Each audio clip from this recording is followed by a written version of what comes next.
بسم اللہ الرحمن الرحیم۔ شروع اللہ کے نام سے جو سب پر مہربان ہے، بہت مہربان ہے۔ کیا تمہیں ان لوگوں کا حال معلوم نہیں ہوا جو موت سے بچنے کے لیے اپنے گھروں سے نکل آئے تھے اور ہزاروں کی تعداد میں تھے؟ چنانچہ اللہ نے ان سے کہا مر جاؤ، پھر انہیں زندہ کیا۔ حقیقت یہ ہے کہ اللہ لوگوں پر بہت فضل فرمانے والا ہے، لیکن اکثر لوگ شکر ادا نہیں کرتے۔ اور اللہ کے راستے میں جنگ کرو اور یقین رکھو کہ اللہ خوب سننے والا ہے، خوب جاننے والا ہے۔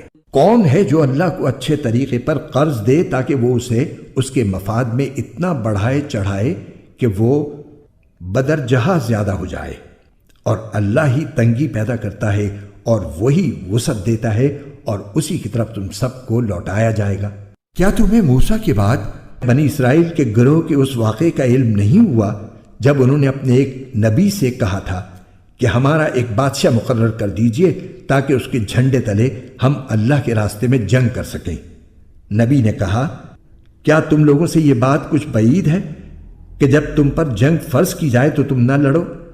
انہوں نے کہا بھلا ہمیں کیا ہو جائے گا جو ہم اللہ کے راستے میں جنگ نہ کریں گے، حالانکہ ہمیں اپنے گھروں اور اپنے بچوں کے پاس سے نکال باہر کیا گیا ہے۔ پھر ہوا یہی کہ جب ان پر جنگ فرض کی گئی تو ان میں سے تھوڑے لوگوں کو چھوڑ کر باقی سب پیٹ پھیر گئے، اور اللہ ظالموں کو خوب جانتا ہے۔ اور ان کے نبی نے ان سے کہا کہ اللہ نے تمہارے لیے طالوت کو بادشاہ بنا کر بھیجا ہے۔ کہنے لگے بھلا اس کو بادشاہت کا حق کہاں سے آ گیا؟ ہم اس کے مقابلے میں بادشاہت کے زیادہ مستحق ہیں، اور اس کو تو مالی وسعت بھی حاصل نہیں۔ نبی نے کہا اللہ نے ان کو تم پر فضیلت دے کر چنا ہے، اور انہیں علم اور جسم میں تم سے زیادہ وسعت عطا کی ہے، اور اللہ اپنا ملک جس کو چاہتا ہے دیتا ہے، اور اللہ بڑی وسعت اور بڑا علم رکھنے والا ہے۔ کیا تمہیں موسیٰ کے بعد بنی اسرائیل کے گروہ کے اس واقعے کا علم نہیں ہوا جب انہوں نے اپنے ایک نبی سے کہا تھا کہ ہمارا ایک بادشاہ مقرر کر دیجئے تاکہ اس کے جھنڈے تلے ہم اللہ کے راستے میں جنگ کر سکیں؟ نبی نے کہا کیا تم لوگوں سے یہ بات کچھ بعید ہے کہ جب تم پر جنگ فرض کی جائے تو تم نہ لڑو؟ انہوں نے کہا بھلا ہمیں کیا ہو جائے گا جو ہم اللہ کے راستے میں جنگ نہ کریں گے، حالانکہ ہمیں اپنے گھروں اور اپنے بچوں کے پاس سے نکال باہر کیا گیا ہے۔ پھر ہوا یہی کہ جب ان پر جنگ فرض کی گئی تو ان میں سے تھوڑے لوگوں کو چھوڑ کر باقی سب پیٹ پھیر گئے، اور اللہ ظالموں کو خوب جانتا ہے۔ اور ان سے ان کے نبی نے یہ بھی کہا کہ طالوت کی بادشاہت کی علامت یہ ہے کہ تمہارے پاس وہ صندوق واپس آ جائے گا جس میں تمہارے پروردگار کی طرف سے سکینت کا سامان ہے، اور موسیٰ اور ہارون نے جو اشیاء چھوڑی تھیں ان میں سے کچھ باقی ماندہ چیزیں ہیں، اسے فرشتے اٹھائے ہوئے لائیں گے۔ اگر تم مومن ہو تو تمہارے لیے اس میں بڑی نشانی ہے۔ چنانچہ جب طالوت لشکر کے ساتھ روانہ ہوا تو اس نے لشکر والوں سے کہا کہ اللہ ایک دریا کے ذریعے تمہارا امتحان لینے والا ہے۔ جو شخص اس دریا سے پانی پیے گا وہ میرا آدمی نہیں ہوگا، اور جو اسے نہیں چکھے گا وہ میرا آدمی ہوگا، الا یہ کہ کوئی اپنے ہاتھ سے ایک چلو بھر لے تو کچھ حرج نہیں۔ پھر ہوا یہ کہ تھوڑے آدمیوں کے سوا باقی سب نے اس دریا سے خوب پانی پیا۔ چنانچہ جب وہ یعنی طالوت اور اس کے ساتھ ایمان رکھنے والے دریا کے پار اترے تو یہ لوگ جنہوں نے طالوت کا حکم نہیں مانا تھا کہنے لگے کہ آج جالوت اور اس کے لشکر کا مقابلہ کرنے کی ہم میں بالکل طاقت نہیں ہے۔ مگر جن لوگوں کا ایمان تھا کہ وہ اللہ سے جا ملنے والے ہیں، انہوں نے کہا کہ نہ جانے کتنی چھوٹی جماعتیں ہیں جو اللہ کے حکم سے بڑی جماعتوں پر غالب آئی ہیں، اور اللہ ان لوگوں کا ساتھی ہے جو صبر سے کام لیتے ہیں۔ اور جب یہ لوگ جالوت اور اس کے لشکروں کے آمنے سامنے ہوئے تو انہوں نے کہا اے ہمارے پروردگار، صبر و استقلال کی صفت ہم پر انڈیل دے، ہمیں ثابت قدمی بخش دے، اور ہمیں اس کافر قوم کے مقابلے میں فتح و نصرت عطا فرما دے۔ چنانچہ انہوں نے اللہ کے حکم سے ان جالوت کے ساتھیوں کو شکست دی، اور داؤد نے جالوت کو قتل کیا، اور اللہ نے اس کو سلطنت اور دانائی عطا کی اور جو علم چاہا اس کو عطا فرمایا۔ اگر اللہ لوگوں کا ایک دوسرے کے ذریعے دفاع نہ کرے تو زمین میں فساد پھیل جائے، لیکن اللہ تمام جہانوں پر بڑا فضل فرمانے والا ہے۔ یہ اللہ کی آیات ہیں جو ہم آپ کے سامنے ٹھیک ٹھیک پڑھ کر سناتی ہیں، اور آپ بے شک ان پیغمبروں میں سے ہیں جو رسول بنا کر بھیجے گئے ہیں۔ یہ پیغمبر جو ہم نے مخلوق کی اصلاح کے لیے بھیجے ہیں، ان کو ہم نے ایک دوسرے پر فضیلت عطا کی ہے۔ ان میں سے بعض وہ ہیں جن سے اللہ نے کلام فرمایا، اور ان میں سے بعض کو اس نے بدرجہ بلندی عطا کی، اور ہم نے عیسیٰ ابن مریم کو کھلی نشانیاں دی اور روح القدس سے ان کی مدد فرمائی۔ اور اگر اللہ چاہتا تو ان کے بعد والے لوگ اپنے پاس روشن دلائل آ جانے کے بعد آپس میں نہ لڑتے، لیکن انہوں نے خود اختلاف کیا، چنانچہ ان میں سے کچھ وہ تھے جو ایمان لائے اور کچھ وہ جنہوں نے کفر اپنایا۔ اور اگر اللہ چاہتا تو وہ آپس میں نہ لڑتے، لیکن اللہ وہی کرتا ہے جو وہ چاہتا ہے۔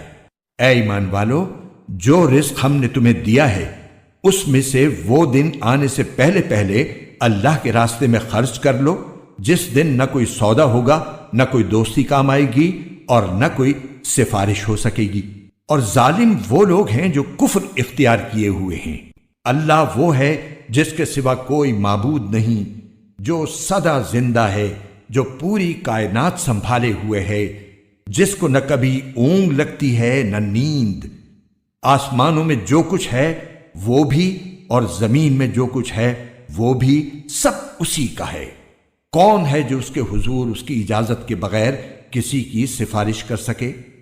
وہ سارے بندوں کے تمام آگے پیچھے کے حالات کو خوب جانتا ہے، اور وہ لوگ اس کے علم کی کوئی بات اپنے علم کے دائرے میں نہیں لا سکتے سوائے اس بات کے جسے وہ خود چاہے۔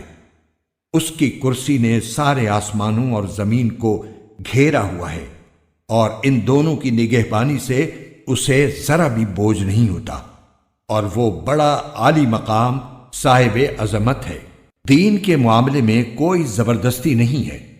ہدایت کا راستہ گمراہی سے ممتاز ہو کر واضح ہو چکا۔ اس کے بعد جو شخص طاغوت کا انکار کر کے اللہ پر ایمان لائے گا، اس نے ایک مضبوط کنڈا تھام لیا جس کے ٹوٹنے کا کوئی امکان نہیں، اور اللہ خوب سننے والا ہے، سب کچھ جاننے والا ہے۔ اللہ ایمان والوں کا رکھوالا ہے، وہ انہیں اندھیریوں سے نکال کر روشنی میں لاتا ہے، اور جن لوگوں نے کفر اپنا لیا ہے ان کے رکھوالے وہ شیطان ہیں جو انہیں روشنی سے نکال کر اندھیریوں میں لے جاتی ہیں۔ وہ سب آگ کے باسی ہیں، وہ ہمیشہ اسی میں رہیں گے۔ کیا تم نے اس شخص کے حال پر غور کیا جس کو اللہ نے سلطنت کیا دے دی تھی کہ وہ اپنے پروردگار کے وجود ہی کے بارے میں ابراہیم سے بحث کرنے لگا؟ جب ابراہیم نے کہا کہ میرا پروردگار وہ ہے جو زندگی بھی دیتا ہے اور موت بھی، تو وہ کہنے لگا کہ میں بھی زندگی دیتا ہوں اور موت دیتا ہوں۔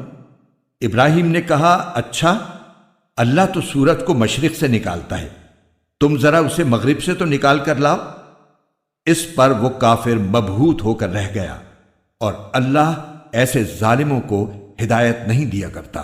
یا تم نے اس جیسے شخص کے واقعے پر غور کیا جس کا ایک بستی پر ایسے وقت گزر ہوا جب وہ چھتوں کے بل گری پڑی تھی؟ اس نے کہا کہ اللہ اس بستی کو اس کے مرنے کے بعد کیسے زندہ کرے گا؟ پھر اللہ نے اس شخص کو 100 سال تک کے لیے موت دی، اس کے بعد زندہ کر دیا، اور پھر پوچھا کہ تم کتنے عرصے تک اس حالت میں رہے ہو؟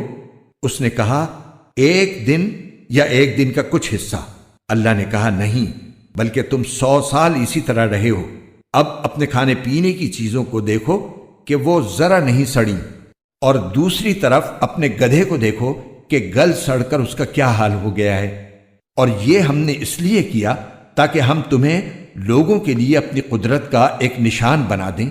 اور اب اپنے گدھے کی ہڈیوں کو دیکھو کہ ہم کس طرح انہیں اٹھاتے ہیں، پھر ان کو گوشت کا لباس پہناتے ہیں۔ چنانچہ جب حقیقت کھل کر اس کے سامنے آ گئی تو وہ بول اٹھا کہ مجھے یقین ہے اللہ ہر چیز پر قدرت رکھتا ہے۔ اور اس وقت کا تذکرہ سنو جب ابراہیم نے کہا تھا کہ میرے پروردگار مجھے دکھائیے کہ آپ مردوں کو کیسے زندہ کرتے ہیں۔ اللہ نے کہا کیا تمہیں یقین نہیں؟ کہنے لگے یقین کیوں نہ ہوتا، مگر یہ خواہش اس لیے کی ہے تاکہ میرے دل کو پورا اطمینان حاصل ہو جائے۔ اللہ نے کہا اچھا تو 4 پرندے لو اور انہیں اپنے سے مانوس کر لو، پھر ان کو ذبح کر کے ان کا ایک ایک حصہ ہر پہاڑ پر رکھ دو، پھر ان کو بلاؤ، وہ چاروں تمہارے پاس دوڑے چلے آئیں گے، اور جان رکھو کہ اللہ پوری طرح صاحب اقتدار بھی ہے، اعلیٰ درجے کی حکمت والا بھی۔